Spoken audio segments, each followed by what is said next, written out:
Selamat pagi anak-anak. Kembali lagi kita dalam media pembelajaran daring. Tentunya kami berharap anak-anak masih dalam keadaan tetap semangat.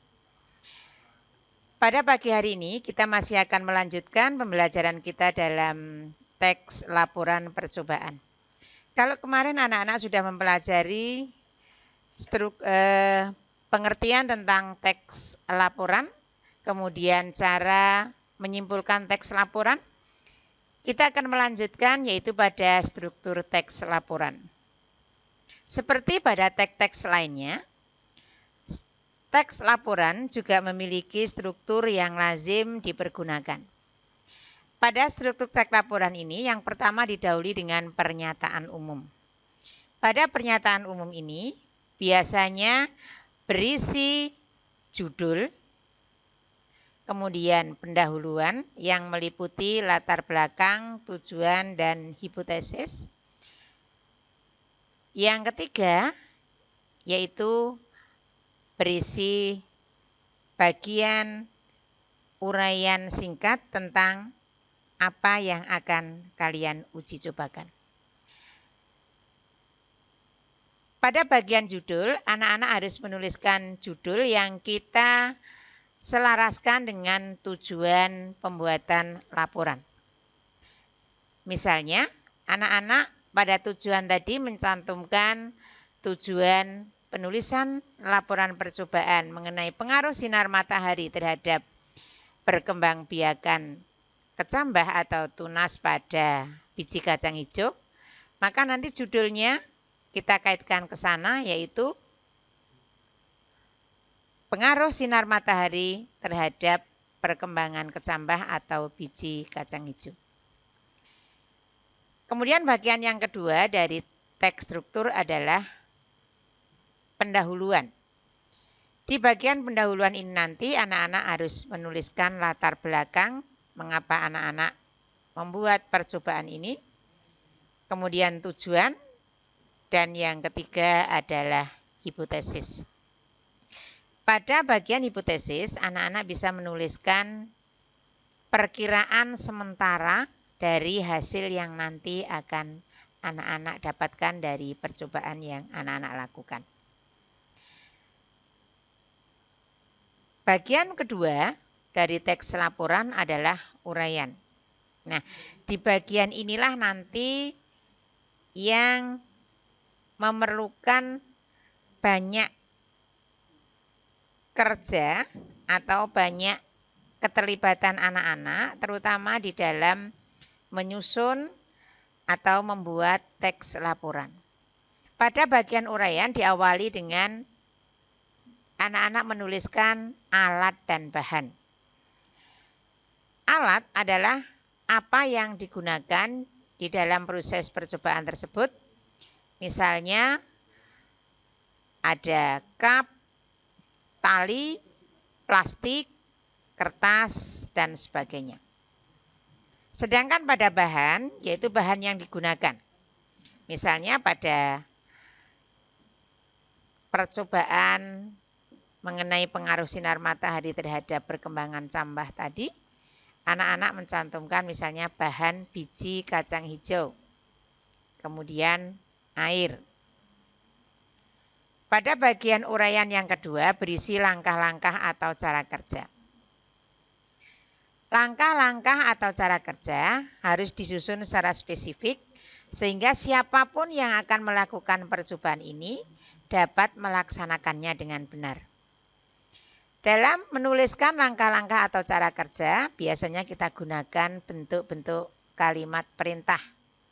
Misalnya, siapkan 2 cup yang kalian isi dengan kapas. Masukkan biji kacang hijau dan seterusnya. Di dalam langkah-langkah ini pula, anak-anak harus mencantumkan apabila di situ memerlukan jangka waktu, tuliskan pula secara lengkap. Misalnya, biarkan 2 jam, biarkan 1 hari, dan seterusnya. Kemudian bagian uraian yang ketiga berupa hasil pengamatan atau percobaan.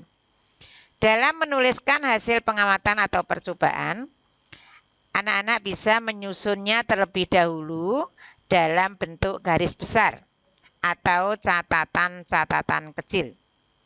Dari catatan-catatan kecil inilah nanti yang akan menjadi dasar pembuatan atau penulisan laporan percobaan. Misalnya, pengamatan hari pertama. Tinggi berapa sentimeter, kondisi, daunnya bagaimana, dan seterusnya. Kemudian pada bagian keempat, pada uraian berisi pembahasan. Nah, di pembahasan ini, anak-anak bisa menuliskan segala sesuatu yang anak-anak dapatkan, dipadu-padankan mungkin dengan sumber-sumber lain.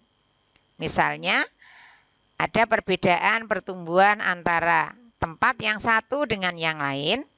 Anak-anak nanti bisa menambahkan berupa pendapat atau gagasan yang diambil dari sumber-sumber lainnya.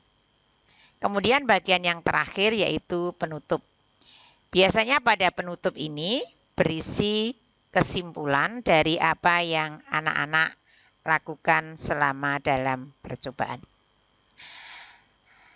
Nah, untuk bisa mengetahui apakah anak-anak sudah bisa menguasai tentang struktur teks laporan ini, anak-anak bisa mencoba menyusun kerangka yang nanti akan menjadi garis besar atau struktur dari teks laporan dengan melakukan percobaan sederhana. Susunlah kerangka laporan percobaan tentang pengaruh sinar matahari dan kelembapan udara terhadap pertumbuhan kecambah atau biji kacang hijau. Jangan lupa anak-anak memasukkan unsur-unsurnya dalam hal penulisan judul. Di situ sudah ada judul, alat dan bahan, sudah dituliskan alat dan bahannya sampai pada bagian penutupnya. Sebagai contoh, judul pengaruh sinar matahari terhadap pertumbuhan biji kacang hijau. Tujuan percobaan mengetahui pengaruh sinar matahari terhadap pertumbuhan biji kacang hijau. Alat, kap, kapas, dan lain-lainnya. Dan seterusnya sampai nanti pada bagian penutup. Pada kali ini, anak-anak tidak usah menyusun laporan secara lengkap dulu, hanya mencoba menyusun kerangka teks laporan atau teks laporan percobaan yang nanti akan menjadi panduan ketika anak-anak menulis teks laporan secara utuh. Demikian pembelajaran kita pada pertemuan kali ini. Selamat mencoba. Jika nanti anak-anak mengalami kesulitan atau ada hal-hal yang kurang jelas, bisa menghubungi Bu Guru lewat Japri. Artinya tidak melalui grup, tetapi secara individual. Siapa yang membutuhkan penjelasan bisa menghubungi WA Bu Guru. Insya Allah, apa yang anak-anak tanyakan, kami usahakan untuk bisa menjelaskan dan menjawabnya. Sekian, terima kasih. Assalamualaikum warahmatullahi wabarakatuh.